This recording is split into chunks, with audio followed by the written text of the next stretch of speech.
More than 100 days into the war on Gaza, the Israeli media space is reeling over the implications of the court case in The Hague and the role journalists have played in a war of vengeance. A broadcast network in Australia has been accused of caving in to the pro-Israel lobby and firing one of its journalists. Plus, Finland tries to fortify future generations against misinformation, fake news.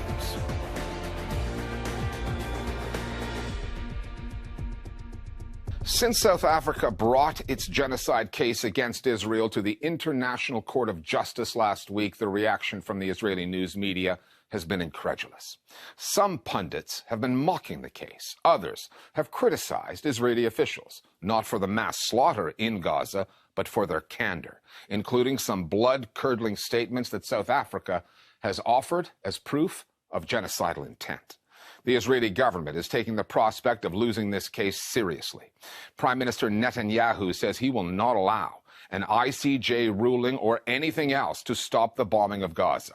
Since October 7th, more than 24,000 Palestinians have been killed, and according to Gaza's health ministry, at least 10,000 children.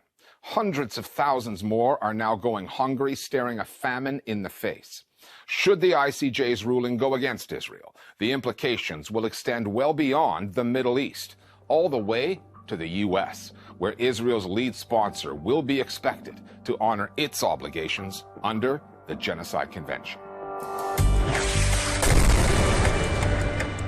Israel's war on Gaza is more than 100 days old, and 2 days after the court hearings in The Hague, Benjamin Netanyahu was at his most defiant. אף אחד לא יעצור אותנו. לא האג, לא ציר הרשע, ולא אף אחד אחר. Read between the lines, though, and that doesn't sound like a prime minister who thinks the International Court of Justice's ruling is going to go Israel's way.